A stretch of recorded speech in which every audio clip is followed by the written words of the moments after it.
Marriage is meant to be a partnership, a bond built on love, respect, and mutual care.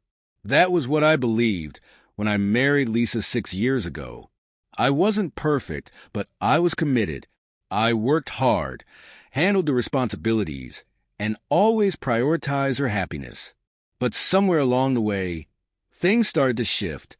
It began subtly, with small changes I initially ignored. She stopped kissing me goodbye in the mornings. Our date nights became infrequent.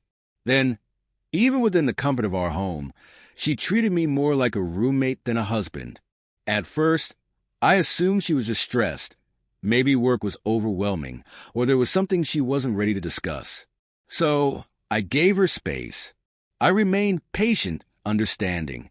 I asked if something was wrong, but her response was always the same, a shrug and a detached "I'm fine," without even looking up from her phone. But she wasn't fine, and neither was our marriage.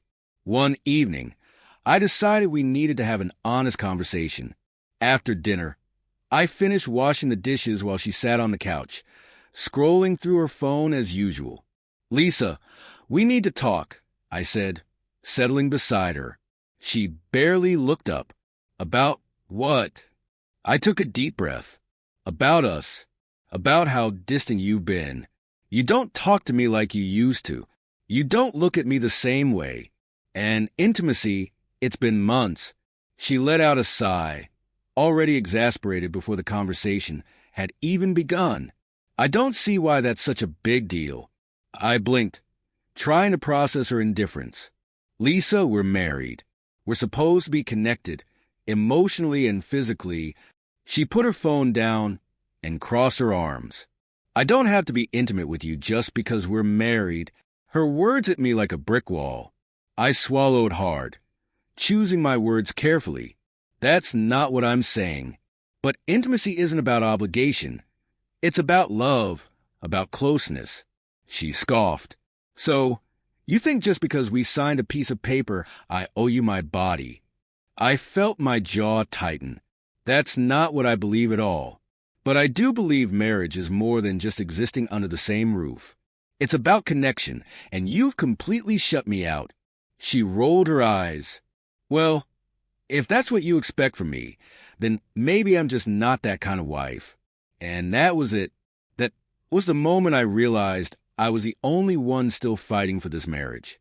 I had spent years being the best husband I could be, giving her everything while she gave nothing in return. I stared at her for a long moment, feeling something shift deep inside me. "All right," I said quietly, standing up. She looked up. "What?" I grabbed my jacket from the chair. "I hear you, loud and clear." For the first time in a long time, I felt nothing, no anger, no heartbreak, just clarity. She frowned. "Where are you going?" I met her gaze, really looking at her. This woman I had loved, the one I had built a life with. And all I saw was someone who had stopped loving me long ago. "I'm leaving," I said simply. Her eyes widened. "You're overreacting." I shook my head. "No, I've just finally had enough." She scoffed, but I caught a flicker of something in her expression. Surprise. She had assumed I would always stay, no matter how she treated me. But I wasn't staying. That night, I walked out the door without looking back. I spent the next few days at a hotel, trying to clear my head.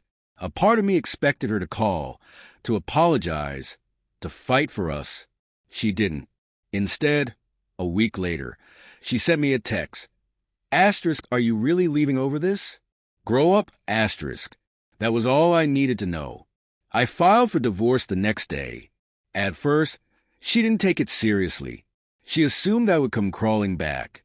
But when the papers arrived, reality hit her. That's when she called, begging, crying, promising to change. But it was too late. Love isn't just about words. It's about actions. And her actions had already shown me exactly where I stood in her life. Looking back, walking away was the best decision I ever made. Because a real marriage isn't about obligation. It's about mutual effort, love, and respect. And I finally understood that I deserved all three. I would never settle for anything less again.